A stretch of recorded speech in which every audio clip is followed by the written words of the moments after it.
Eigentlich auf Deutsch, ja. Aber bevor wir anfangen, habe ich eine wirklich wichtige Frage, weil wir haben mehrere Leute hier in diesem Raum jetzt, die kein Deutsch sprechen und diesem Gespräch eigentlich zuhören möchten und in ihm teilnehmen möchten. Also meine Frage wäre, ob jemand ein Problem hätte, wenn wir das auf Englisch machen. No? Perfect. So now in English, I have to admit it's a bit my fault, because I also asked her, I said I'd feel so much more comfortable in English. My German is okay, but my English is... Well, his German is perfect, but anyway. No, well, thanks. We all have some problem with the German, and also there are people who Super. really have no German here. And if anyone wants a translation, I'm happy to elaborate in German if necessary. Yeah, yeah.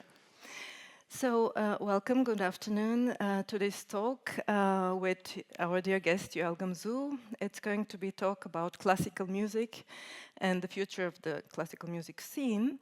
Let me first briefly introduce our guest. Yoel Gamzou is an Israeli-American conductor who has become very early in his career internationally known, mainly through his interpretation of the work of Gustav Mahler, and through the fact that he completed Mahler's 10th unfinished symphony. Actually, I had the CD which I wanted to show you, but you can buy the CD also in our bookshop later.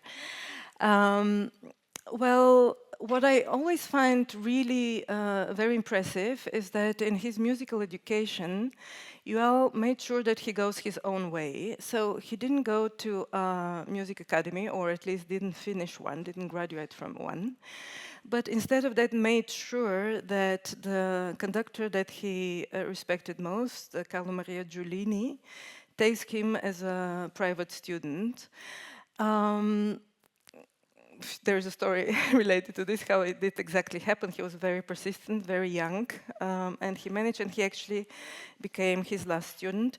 When he was 18, Yoel won the International Mahler Conductor competition. When he was 19, he created his first orchestra, the International Mahler Orchestra. And when he was 22, he, as already mentioned, completed Mahler's 10th Symphony. He conducted its premiere, and it was published in the CD that you can buy later as well. So, welcome. Thank you. Yoel.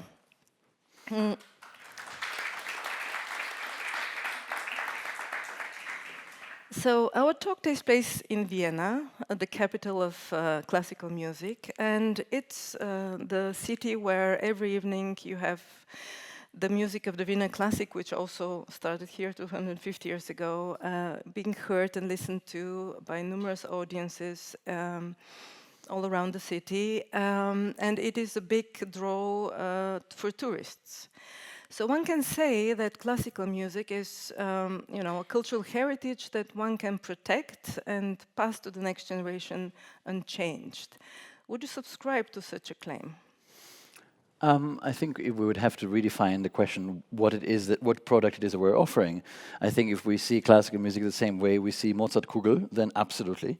Or the Sachertorte, you will find people standing around Vienna offering you concerts with Mozart wigs, and I'm sure that for certain parameters that fits the experience.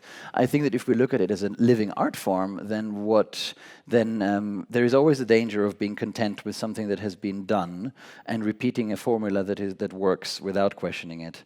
And I think that the problem, it's always a little bit terrifying for me to do these kind of conversations in Vienna, because I think that Vienna is the only place in the world where most people don't think there is a problem. And I'm always very worried when people don't think there is a problem, especially in the world of classical music. Whenever I come full of emotions and concerns and doubts and questions from all my journeys around the world working, and I share it with all my friends in Vienna about my dilemmas and my doubts about where this art form is going, everyone looks at me with complete lack of understanding. But everything is great. We are doing the same thing we've been doing for 100 years. We don't allow any change. We don't allow any progress. And there's lots of tourists that love hearing it. So we still get subsidies. So why are you complaining?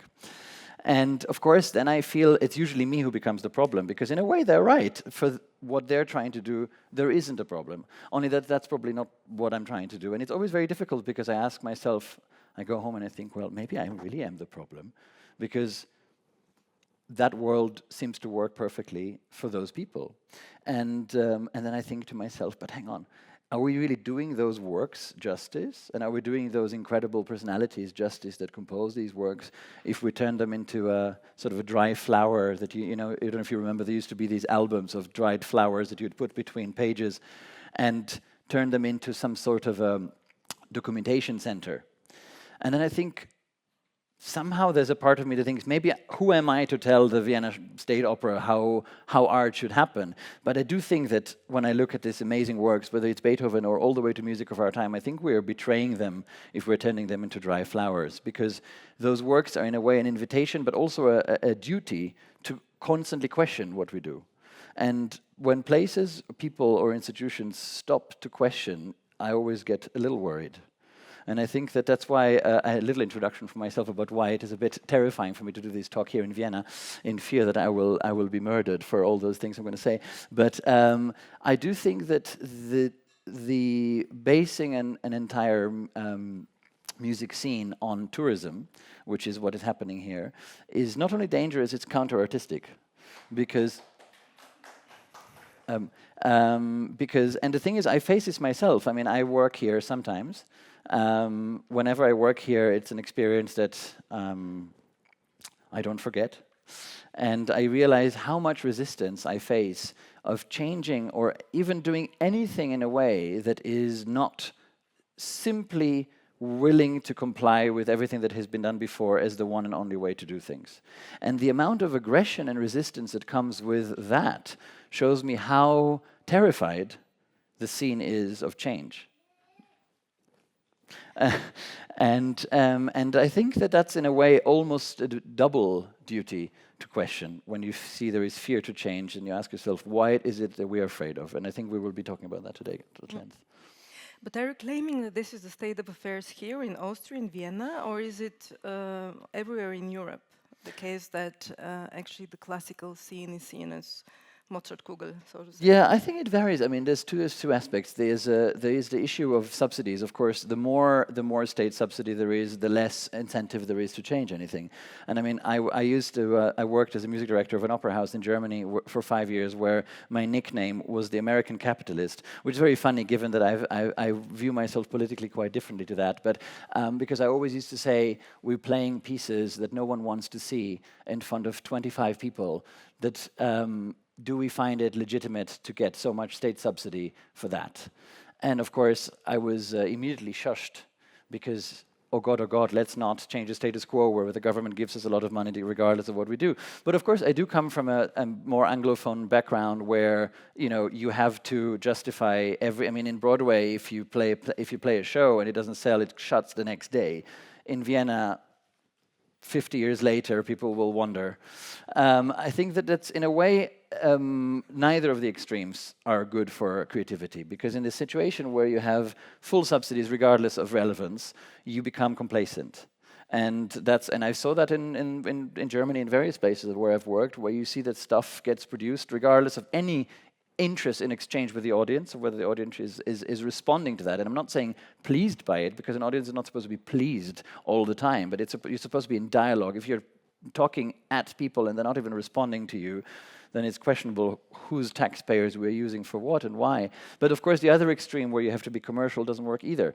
So it's about the balance between the two. And regardless, and I would say, to answer your question, the degree of, trying to be diplomatic here, the degree of irrelevance of music is strongly connected to the degree of subsidies that are provided by the state in the different places, and of course the culture, because in post-Second World War Germany, there is a particularly problematic approach of thinking that one has to educate the audience, and Germans seems to enjoy it, which has always been a mystery to me.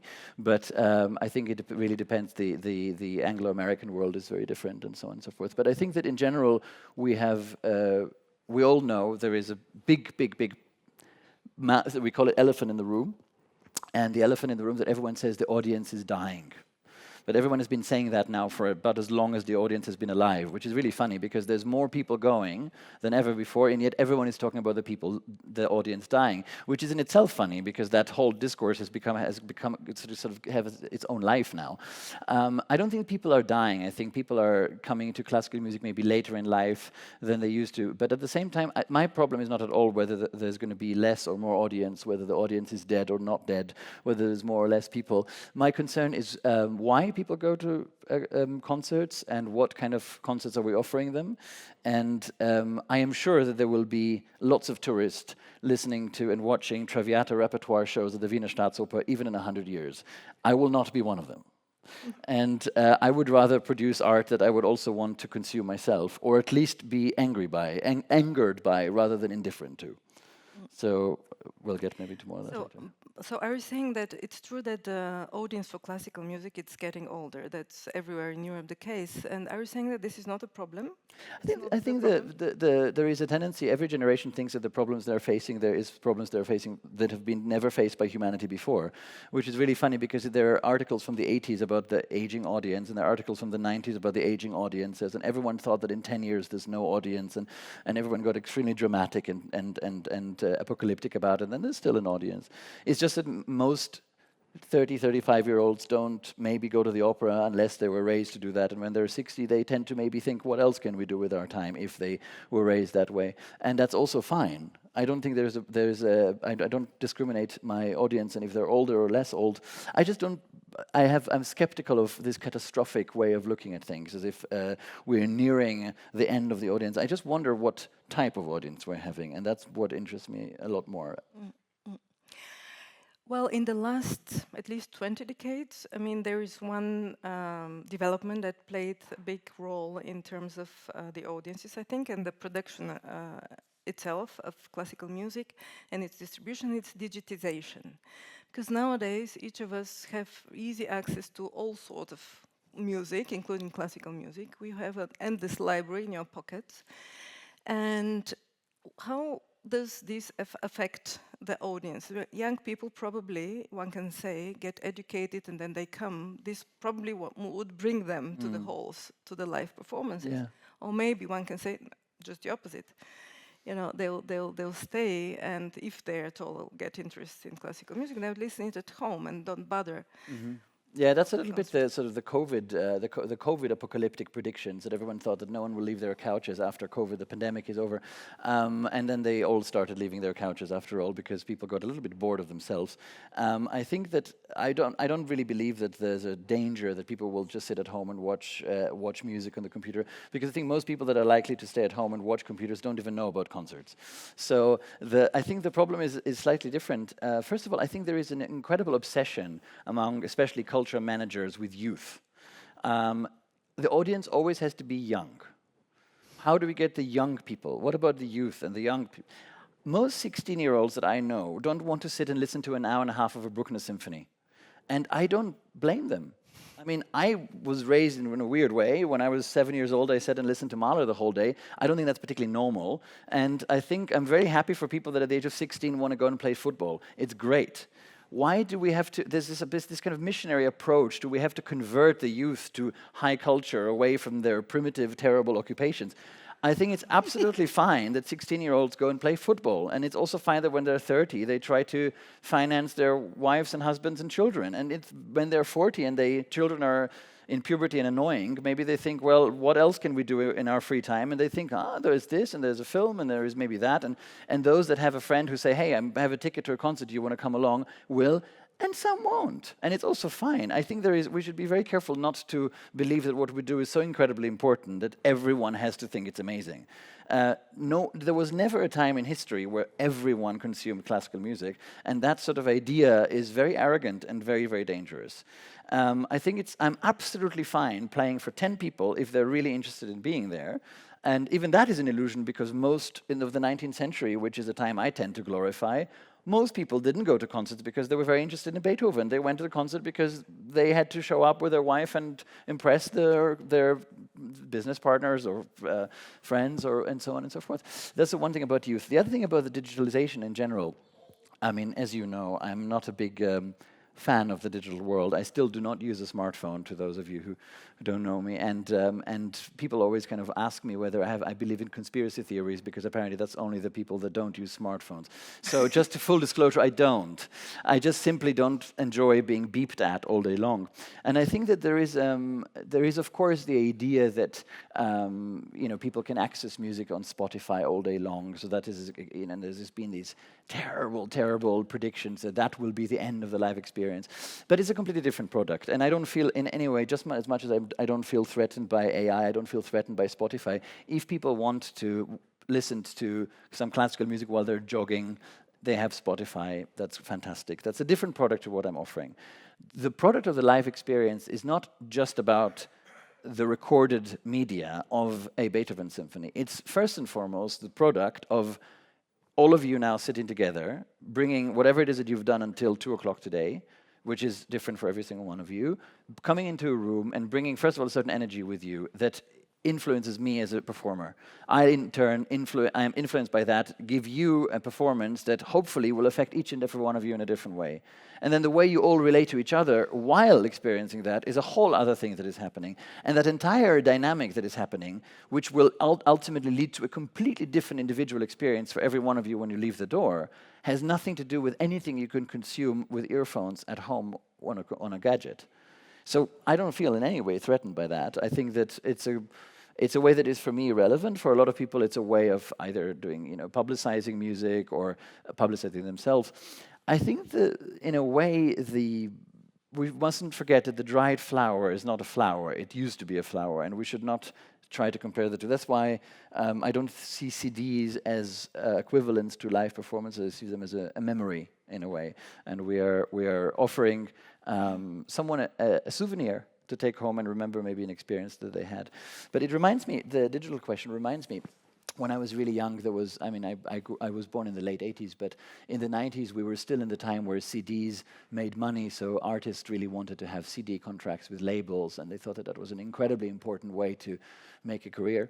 And of course, as soon as cutting and editing of CDs became possible, that you wouldn't anymore just play a piece once, people started recording every bar 40 times until they got it perfectly, and then they glued 400 takes together and created a CD that was boring as hell, but all the notes were correct.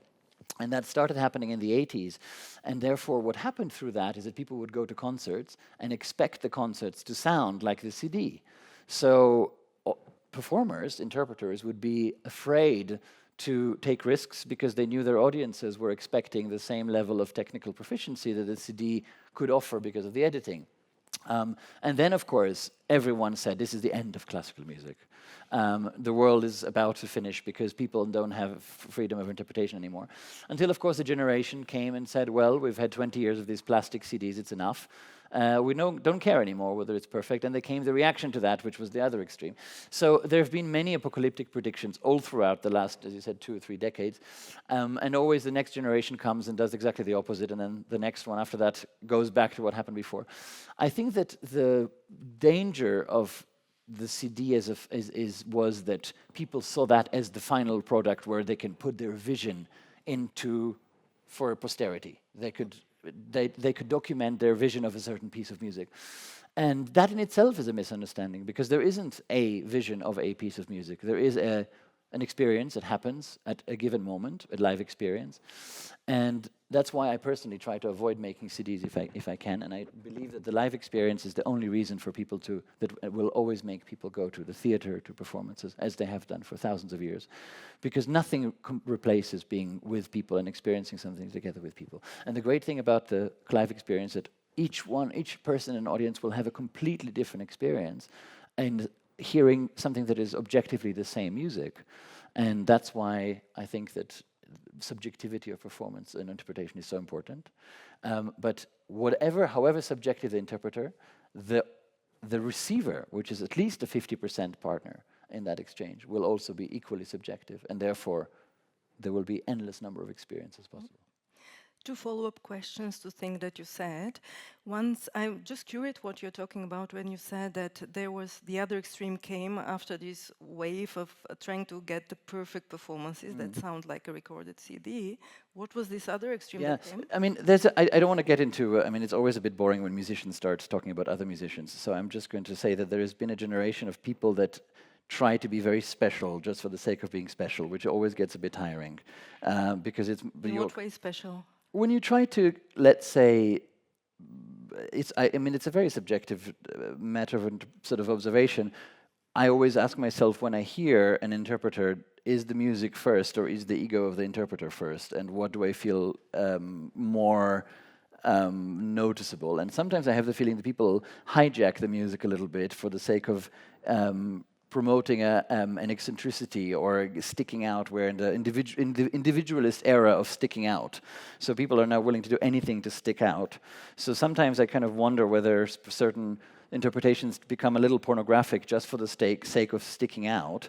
And what happened with is that, of course, in a day and age where people would be familiar. I mean, I think in the kind of bourgeoisie of the 60s and 70s in this century, especially in the century before anyway, most people would have at least heard a Beethoven symphony or a Brahms symphony in their life. So if there would be another performance they would go to, they would have some comparison. So people were attuned to much more subtle differences of interpretation. Nowadays, most people are not that familiar with the repertoire, so sometimes interpreters are trying to look for very bombastic or very radical means to make sure the audience notices something. And so people resort to what I would call, I always use this term, it's a bit provocative, but sort of pornographic methods, because they do stuff that everyone notices. Things are either very, very fast, or they're very, very slow, or they're very, very loud, or they're very, very quiet, and then everyone goes like, ooh, I noticed a difference. And then everyone in the audience is so happy that they noticed a difference. And I think that that's a very easy way to be noticed, but then the question is, of course, where the artistic value lies. But I think I'm not worried about that, because it's a pendulum that will return to a middle ground just as much as the other extreme was. But I notice a certain contradiction in what you're saying, because on one hand you're saying the music scene, the classical music scene, is like a product for tourists, like Mozart Google. So the effort is to pass it unchanged, to preserve it as it is. On the other side, you're saying that there are these extremes, interpretations. And I come from the field of theater. I've done much more with theater than classical music in my life. And in the at least 100 years of theater history in Europe, we're very much used to this kind of aesthetic fights that happening through the interpretations of theater directors of classical texts. Many of these interpretations are very daring. They go very far from the initial text. They are really going to extreme in one way or another. But this is what is making the scene exciting. This is the debate takes place through these different gestures or works of theater directors, and it's the debate about how can we make this classical text relevant to the audience today. So is something like this to be seen in the classical music scene? Yes, it's a hugely important point you're making. There's two issues with that. One is the fact that, and this is the main problem I face with every opera production that I do, and I try to explain that to people, the director is basically hired to give a new reading of the piece, and the conductor is basically hired to do the piece as authentically as possible. So when you have two opposite goals, how do you ever expect to come with a result that is in any way coherent? Of course it never is. So the only question is, are they going to still be on speaking terms by the time of the opening night or not? And the thing is, and it's very funny because I find both of these ideas problematic because they're simplistic. It's not about, when I have these directors that tell me, oh, I'm going to reinvent the wheel and tell, I don't know, Tristan or Fidelio in a way that no one has before, I'm already yawning, because there's so much arrogance to thinking that you're greater than the piece. But when I see these conductors that think that the only point in music is to execute what is written in the part, and they think that there is an objective truth to what is written in the part, that is basically the end of art. So the problem is, of course, that both extremes don't go together. And the difference between theater and music, and this is one of my biggest frustrations, is that the problem are actually the musicians, not the audience. An audience will respond to whatever it is that you you confront them with. They will respond either with appreciation or with maybe shock or maybe with anger or maybe with rejection, or maybe they will respond 20 years and delayed, but they will respond to whatever you give them and form an opinion as a collective over time. But if the musicians are not interested in anything except academic interpretation, or I would call them conservation of what they consider interpretation, then we cannot expect the audience to be the stimulant and instigate our own creativity. And 98% of musicians I know, and this is why I find it quite difficult to work in this industry, is they see what you call the classical text, which could be a theater piece or a musical piece, as a holy Bible that can only be interpreted in one way, that they of course always know which way it is, and their only role is to execute that in the best possible way according to that one objective truth. And to me, anyone who thinks there is a truth in art is not as misunderstood the point of the profession. And among musicians, when I say these things, people look at me as if I'm either completely mentally ill or an alien, and tell me, but there is a piano written in bar 2, and there is an accent on the 4th note in that bar. And I was like, yes, that's all great, but an accent can mean 1,000 different things. Like a rainbow can mean 1,000 different things. Like a house can mean 1,000 different things. Like, as we used to talk about, home can mean so many different things. What does it mean to us to play this accent, and why are we playing that? And all I get is responses, but it says an accent there. Great. And why do I, today in 2024, play this accent? For whom? Out of what motivation does it come to play this accent? What is it going to do with me? I'm not playing this music. I mean, a piece of music, a score of music, is dots on paper. It's ink on paper. It's not. It's like theater. It's Shakespeare is not the textbook. Shakespeare is what comes to life when people turn it into a living experience, and then it's up to the audience to decide whether they were moved by it or not. But I mean, the musicians think that their job is to take almost as if it's a sort of like as if it's a cooking recipe, that they're just supposed to put all the ingredients in the right place and then at the best possible way and leave it there. And if you come and you question that, then of course they will reject you right away, because they're terrified, because their whole education was based on doing that.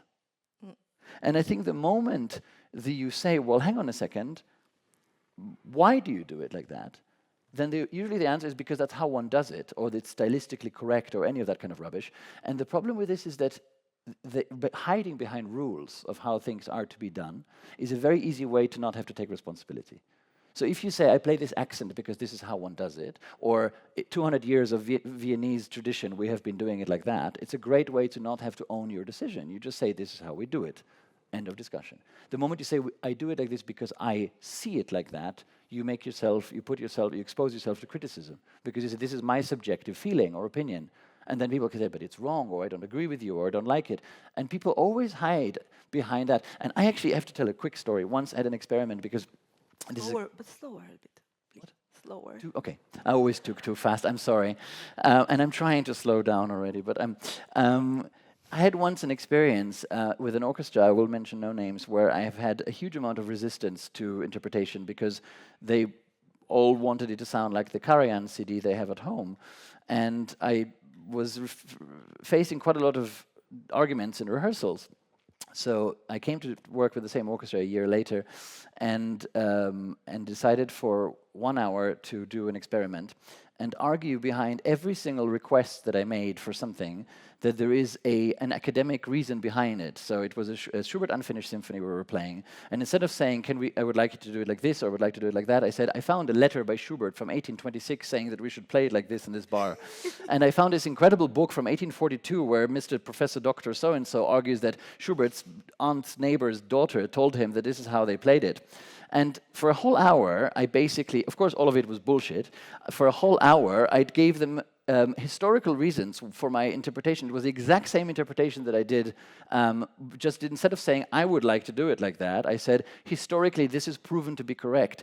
And they were sitting, look at me, oh, that's so interesting. Yes, of course, let's do that. And then after an hour, I said, just for us all to be aware of our own hypocrisy, everything I said to you today was a lie. But it just shows how conditioned we all are, not to actually ask ourselves, do I like this?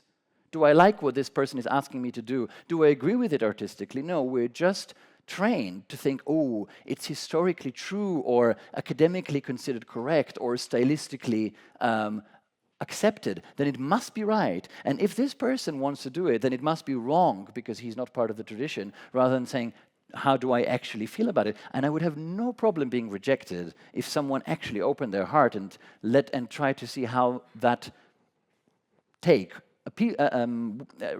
it relates to them, how it affects them. But there isn't. There is a rejection just because it's a subjective reading. And that's something where there is a huge difference between theater and classical music, because it is every stage director is expected today to give their own reading of a piece.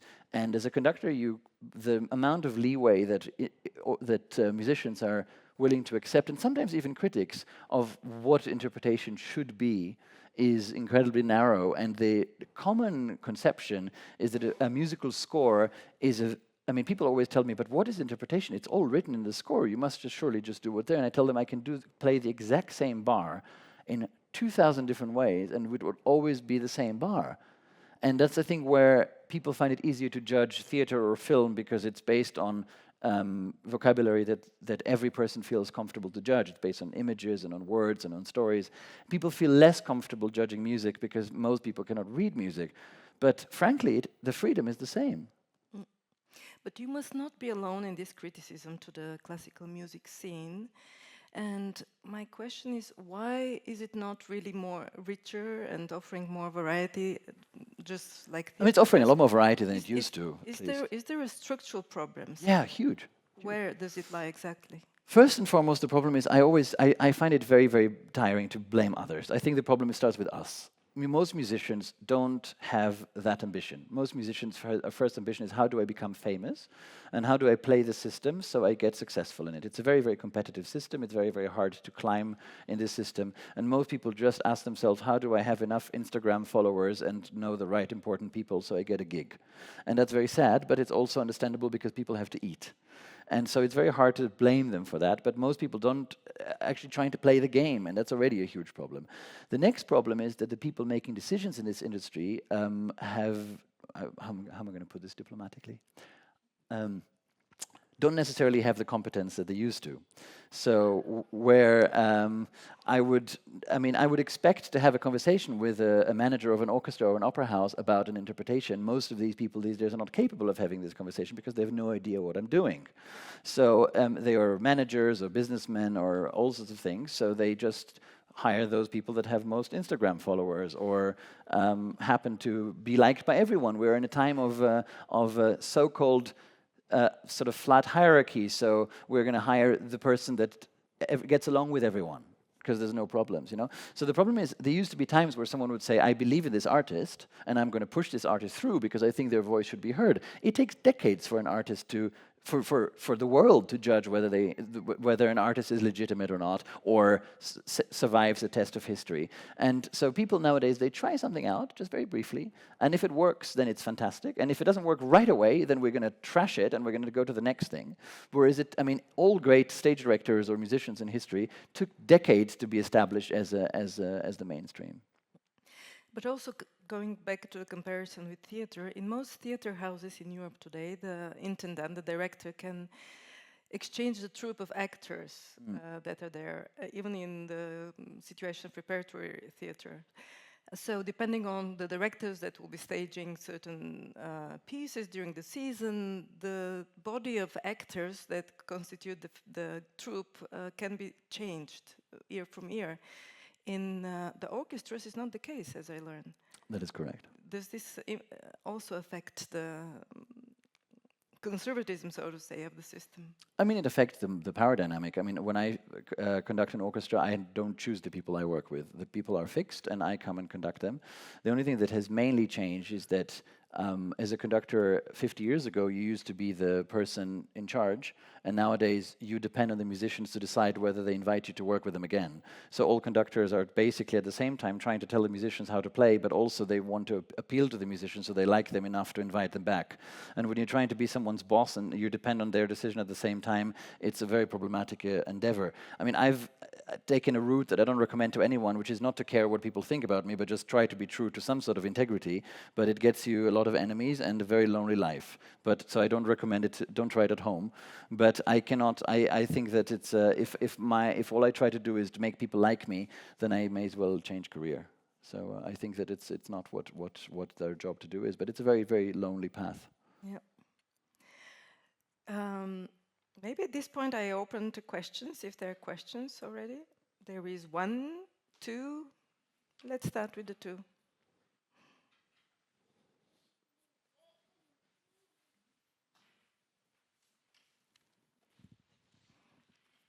Here? Yeah. Thank you. Hello? Yeah, can you hear me? Good. Thank you for that. That was a really interesting talk. And I'm sort of fascinated with, I'm just going to make a comment and then I'm going to ask a question that's sort of unrelated. But first of all, the comment that you make with the differences with theatre. And one of the kind of, I think I'm from the UK, and one of the biggest changes that I've witnessed in my lifetime of going to theatre is attitudes towards Shakespeare in UK theatre. So I remember as a small girl being taken by my grandmother to Stratford-upon-Avon, the home of Shakespeare, and sitting through 3.5 hours of very, very traditional Shakespeare and thinking, I can't wait till this is over. And it nearly put me off for life. You know, and then one of the most exciting Shakespeare productions I've seen in recent years was performed by a bunch of immigrant kids in London, children of immigrants, I should say, in a rap version of Othello. And it was incredibly visceral, and it was set in a boxing club, and it was still recognizably Shakespearean language, but adapted to their experience. And it was a fantastic piece of theatre.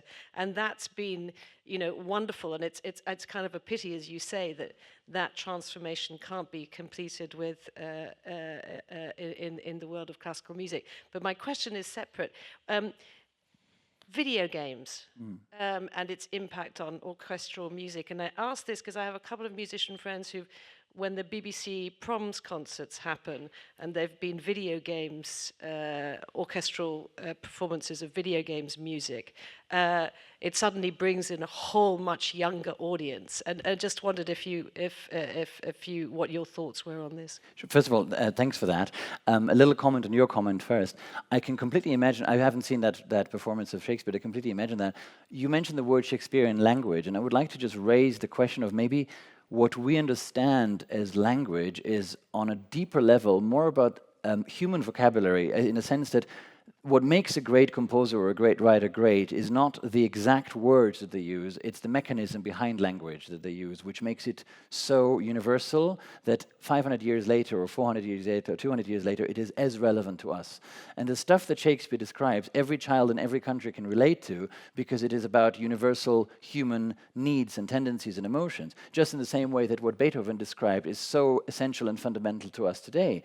And I think it's the job of a stage director or an actor or a musician or a conductor to bring the essential universality of those vocabulary to the foreground and make sure that people can experience them rather than get so incredibly obsessed with the packaging of it.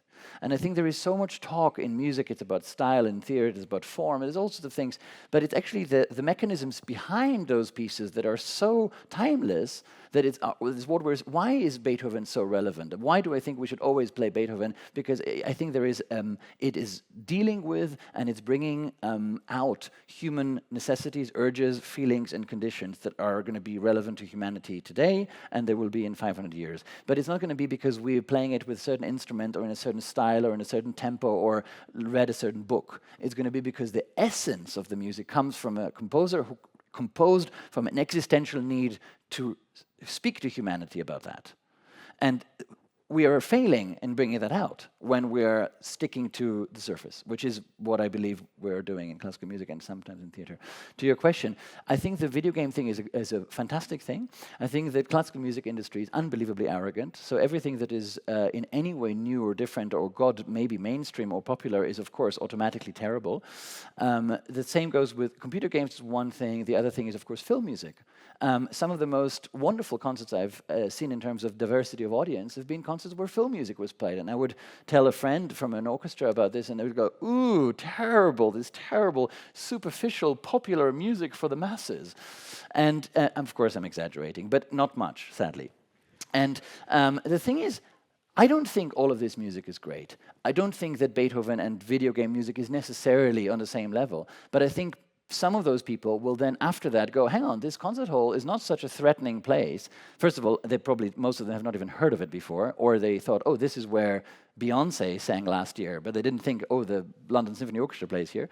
So that's a great way to introduce them to a venue. It's a great way to introduce them to an experience listening to an orchestra as a positive experience. And frankly, and this comes to the biggest and for me most important point, it opens also our horizons as musicians to the thought that the meaning of a composer in our time is very different to what we think of it. The biggest problem in classical music is that the last truly great piece of music was composed about 100 years ago. I know this is a very controversial thing to say because Vienna is full of composers, and I'm sure that in the contemporary music world there is one or two people that are absolutely extraordinary, but 90% of what we consider contemporary classical music over the past 100 years is utter trash. It is noise that no one wants to listen to. And it has to do with the fact that first of all, most of the musicians don't want to play it, most of the audience don't want to listen to it, and most of good modern music has happened in pop, in rock, in folk, in jazz. And what do? We keep on doing it and keep on explaining to the audience that they're too stupid to understand how wonderful this noise is. I mean, and it's the only industry that I know that instead of adapting the product, it's still explaining to the audience after 50 years that they're wrong not to want the product. I mean, the arrogance is excruciating. And what we need is a new generation of composers that actually not write music that appeals to people. It's not about entertaining. It's about speaking the same language with the people we live with. And I think that video games show that there is millions of people out there that are used to a different sensorial experience because they sit with headphones that are much more intense, much louder.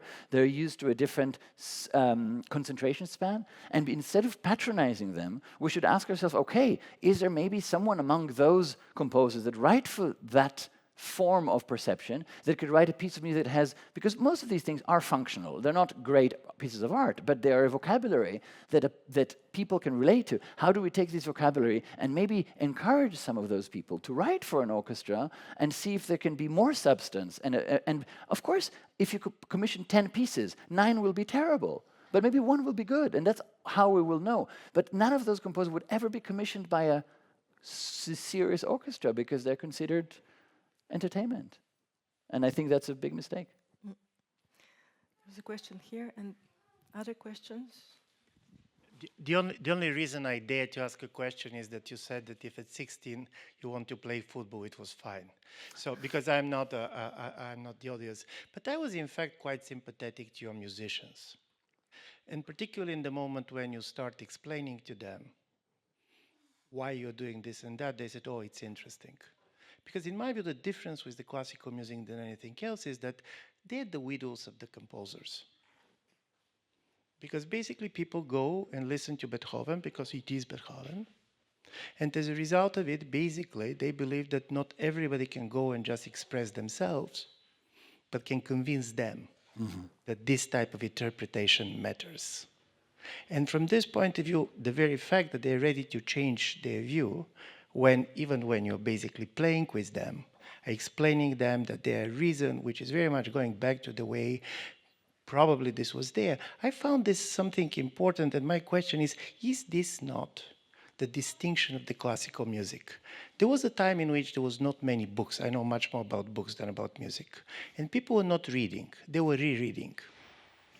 So if you really, it's an important book, and this is the classical literature, you're not reading it just once. You're rereading, and this is a totally different type of reading. And from this point of view, if basically you have a situation in which people can listen to Beethoven just once, coming to Vienna, they're in charge of basically saying, listen, there's certain things you should convince us. And I just wanted to express as somebody who is from outside that probably there is something also kind of a healthy, if they're doing in the way you're saying, that they can be convinced. If they cannot be convinced, you're totally right and there is nothing to discuss. But if you can convince them that this interpretation matters, that basically it matters also from the point of view of the composer, then this is simply a good widow. So I think you make an excellent point. There's 3 things I'd like to say to that. One is, briefly, the big difference between works of art that the composer finalizes and works of art that are performing arts that only come to life when they're performed. I think if we look at a painting or a book or a film, then the artist producing that produces the final result, and then the process happens between me as the receiver in my perception, but the piece of art is finalized. Beethoven is not the score of Beethoven, because a score is not a piece of music. Just as much as Shakespeare is not the script, Shakespeare is the performance. So there isn't, so when people say they come to hear Beethoven, I always have to ask, but what is Beethoven? Because the idea that there is an objective, this is Beethoven's Fifth Symphony, no, this is what we all know in general popular culture as a reference interpretation of Beethoven's Fifth Symphony. Beethoven's Fifth Symphony is as a book full of ink that was created in a time where we don't know how people lived, we don't know how they thought, we don't know how they felt, we don't know how they ate, we don't know how their concentration was. And even if we knew all of that, we cannot recreate that because we're not in that world anymore. And even more interestingly, I think the really great composers and writers and playwrights would never want us to try and reconstruct something that once happened, because I think every great artist knows that art only lives when it always is in exchange with its own time. I think the matter that is important is the matter of humility. I think that my problem often with musicians is that I think that they think in terms of truth and lack of truth.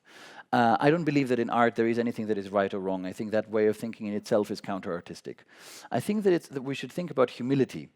I think every interpretation is legitimate as long as it comes from an honest place, and then it's up to the interpreter and the audience at the end to decide whether it worked or didn't.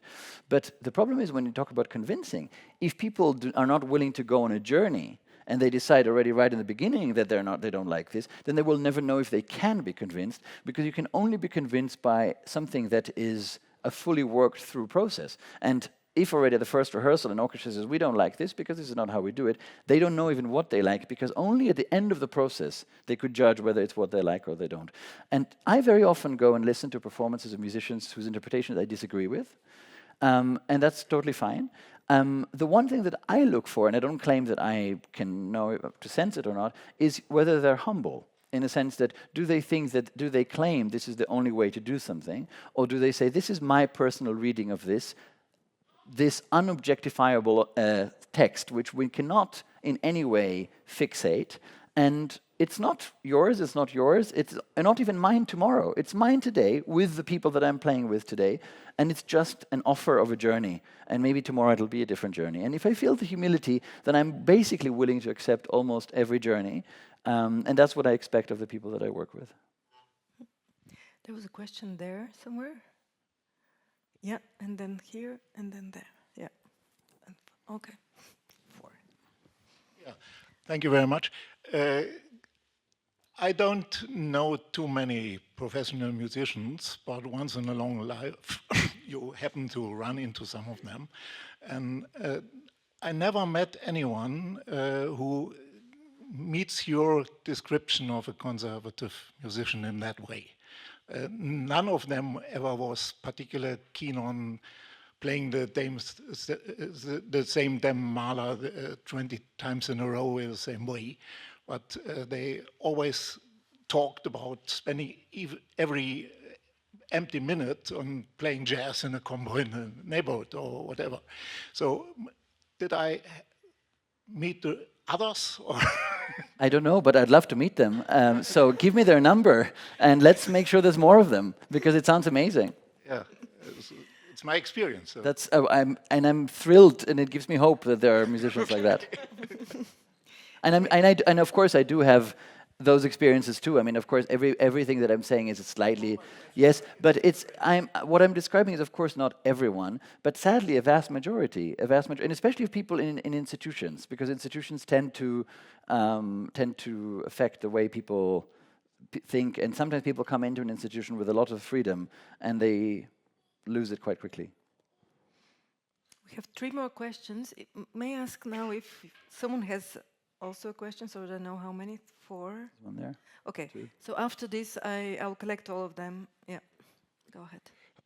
I came here because of the invitation of DESSY, which is actually your success. That means that you're stepping outside of your environment and like calling for a change, or like inviting new people, like democratizing in certain way the scene. So that means also that I not only an expert, but I don't go much for concerts that you're talking about. But my question would be like this. Are you calling for a change that first happened in literature and art and then went through theater, let's say, and it's happening now in opera? Because I believe, or like I understand that the change that you're talking about can come out of the meeting of the theater and classical music. Because if you would stick only to the environment that you were talking about, it would be probably very hard to revolutionize these conservative composers, or artists, musicians. But what is happening in the theater, and let's to simplify, if opera is a combination of music and the theater, is probably like it's a question, like the way to in a systemic way, revolutionize or like change that you're talking about. And then a little question, do you know the works of Mariusz Treliński? Treliński opened, he staged, I think 5 times in Met. He's very popular in Lyon, in Tokyo as well. He even opened in Met with Tristan and Isolde several years ago, the season. Because he is not a pro, he's a pro now, but he came from film. And from not only film, but like very popular film. He was not ever educated, but he's very, very like a really well established an artist. So like probably but through DESSY, I can give you some like, because it can be the person that could be a good point of reference for you, or some or good partner. Okay, thank you. So there was no really question. The question you answered, no, you don't know him, right? No, but I think the question was, if you say what kind of change I'm looking for, I mean, in a way that's a very big question, but to say in one sort of maybe sentence to respond to what you just said, is that I think it relates also to what you said before. I think we have to redefine whether our job in classical music is to preserve a document or to create a documentation center for a dead art form, and then we have to declare it dead and just basically declare ourselves reproducers, or whether we want this art form to be a living art form and therefore and have the courage to go on a journey, which means that we might have to question the ways we've been looking at it until now. And I think that it's also completely legitimate if a person or a house or an orchestra says our goal is to just try and preserve this thing, but then it's in my opinion not an artistic endeavor. It's a historical endeavor, and then this is what, for example, speaking of Shakespeare, some companies do. They just try to produce Shakespeare the way they believe is closest to the way it was, and that's a very legitimate, in my opinion, not an artistic, but a legitimate conservational approach. I think that if we want music to become, and I almost would like to avoid the word classical music, because I think that word in itself is so problematic. If we would like the art for music to continue in a way as rich as it can be, I think that it would be wise to look at, to have the courage to see what happens when other musical genres and forms influence us, what happens when interpretations affect the way we look at the classics, and mainly what happens when composers of our time actually write music that comes from the aesthetic of our time and continue the canon and not just reproduce the same old works that we play again and again. Thank you. Now I want to collect the questions. Please be short because we don't have time, and I have one final question which I'll add to this, and then you have your final words. So from the question from a full ignorant, you mentioned the Anglo-Saxon model of the Broadway show, the German tradition of the state support, but can you please lay down the scene? How global is this phenomenon? Is it like the global tradition? Is it the way kind of to bring something? So is it like the dominance like it is in Germany and it's the same in Tokyo, in the US and in the UK? I just really want to understand, maybe something can be done internationally, like with all this. I mean, this is a question I could... Wait. Oh, sorry. Collect the question, then you, if you can, take note. There in the back. Okay. Thanks for the great talk. Now, classical music, great art form, but it's one of many great musical genres. in the 20th century, at least, one of the most interesting things that's happened in classical music has been this growing awareness from the time of Debussy, but continuing with composers like Messiaen and Steve Reich and many others, Ligeti, of the richness of non-Western musical traditions, most of which are very much grounded in improvisation and are all about the living score. That's also true of jazz, and some of the more interesting young composers like Taishan Sori have backgrounds in both classical music and jazz, and music programs have begun increasingly, Juilliard being one example, of requiring young classical musicians to study improvisation. So do you think that that kind of pedagogy, that's the study of improvisation, should be obligatory for classical musicians so that they're able to interpret scores more imaginatively? At the end, question, please be as short as you can. There was also a gentleman sitting in the back. I try to be very short. What do you think about the colonizations of Institute of Classic Music or others? Maybe do you know some initiatives around you? So the colonial initiatives, how we can decolonize this institute? Sorry, what do you mean by that? So yeah, it's because we know Institute of Classic Music is like stuck in the colonial paradigm. So it's mentioned here. It's very West-oriented. It's about like who decided what should be, what is visible, what is not visible. Yeah, in what should be played or not. Well, I don't really understand the question. Are you talking about the fact that what parameters decided which works are played, or I don't understand the colonial aspect here? So it's okay if you. So no, I'd like to understand the question. No, it's about. Do you understand what is decolonial, decolonization? I totally understand. I just don't see it. I don't understand how it's related to what you're talking about. My opinion is maybe very related because. Then do explain. So you're talking about a crisis of classic music, and my opinion probably, so this collapse, one of a kind of crisis, is, okay, I don't want to take time, sorry, just I can explain them later. Maybe I just wanted to make it very short, my question. You get a coffee after. The gentleman over there wanted to ask something as well? Yeah. Thank you. I totally agree with your comments about the importance of a mature artistic decision when you're directing a score. If there's an accent in the score that you don't want, well, you don't want it. That's fine. And that requires a certain artistic maturity. But my question is a larger one.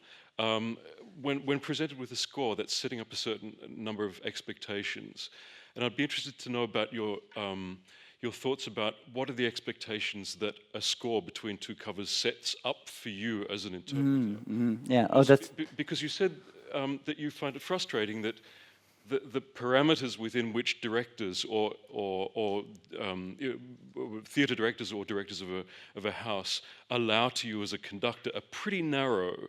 So I'd be interested for you to say something a little bit more about the expectation that a musical work sets up, and where you see the boundaries of a musical work are, and how far you can push those boundaries before it either becomes something else or becomes something that makes other people unhappy with what you're doing. It's and an just finally, okay.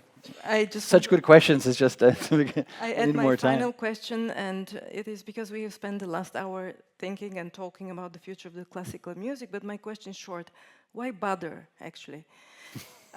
Because we live in the world torn by wars, poverty, ecological disaster, etc. What could art actually offer us? Wow, it's great. I need another 2 hours now. I'm going to start with a slightly easier question. I would say I think the situation is very different between Europe and the US, or I'd say Europe and the UK and the US, which I see in a similar, for many, many different complex reasons. I do think that in America, certain things are a lot more open-minded, and I think that also the whole aspect of contemporary music is a lot more diverse and varied. So I find the American scene of contemporary music a lot more exciting than the European scene. That is complicated because, of course, it has commercial pressure that in Europe has less of, which has both good and bad sides.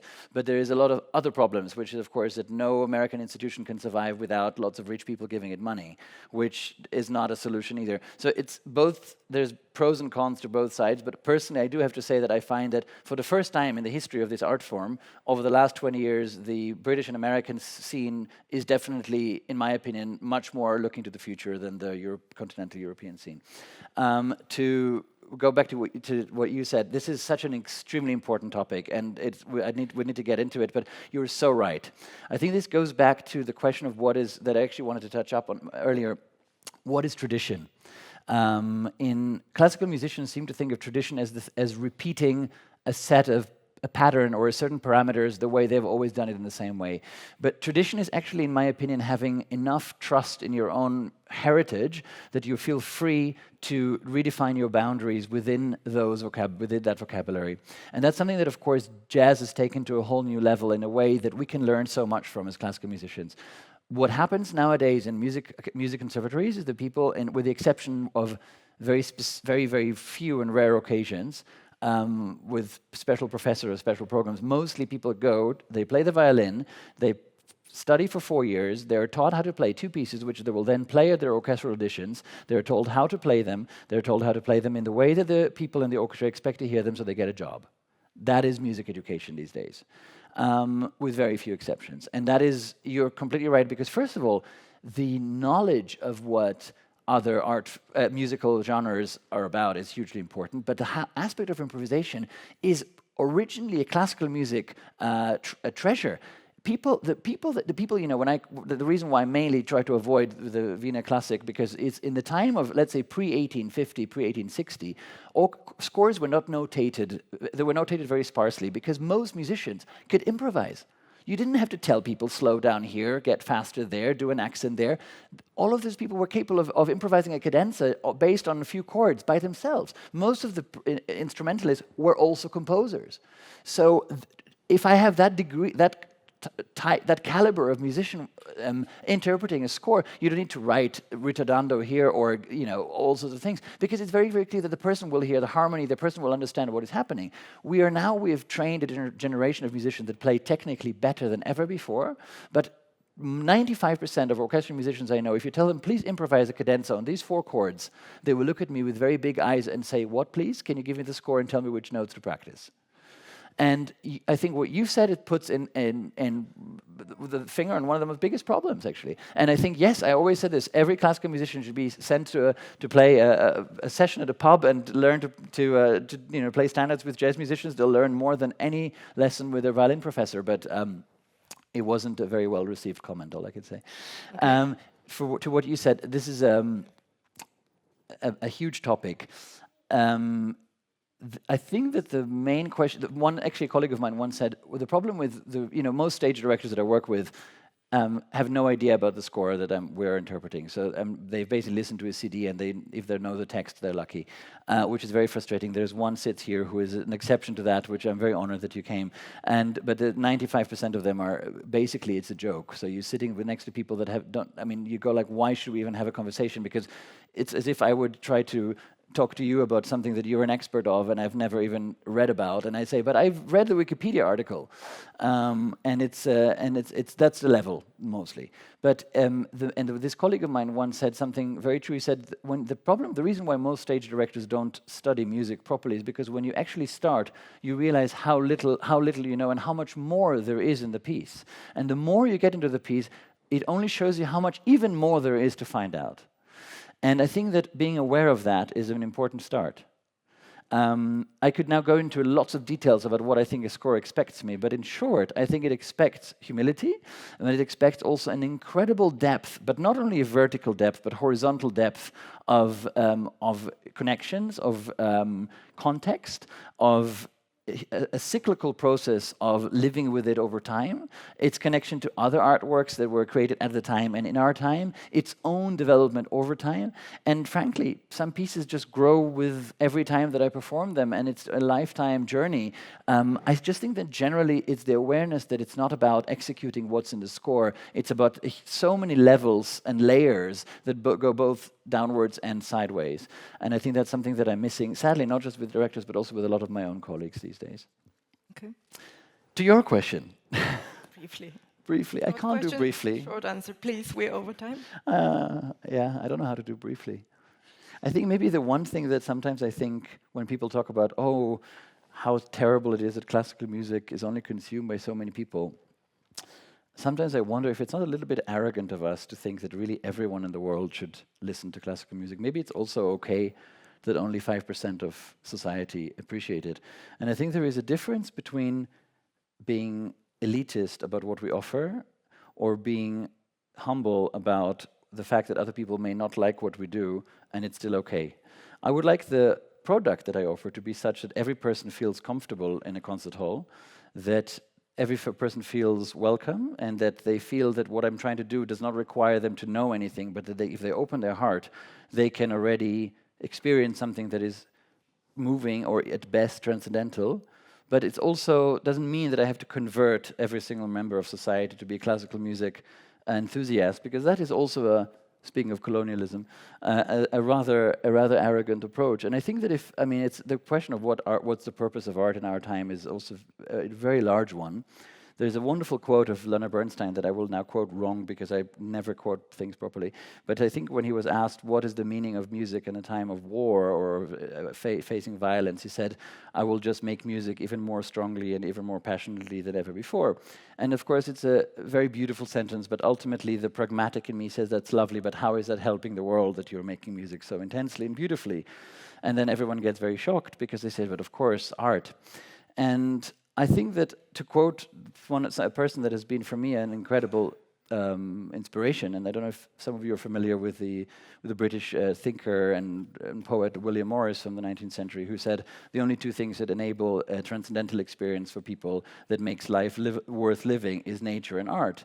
And I think if we can offer people the possibility to come closer to their own emotions in a world that tries to do everything it can to detach us from a real experience of emotional and sensorial experience, and at best create an experience that is transcendental, which so few things are enable in our time, then I think maybe people will find their own reasons of why they have their own ways of making the world a better place through that. Ladies and gentlemen, join me in thanking Yoel Gamzou for this wonderful talk.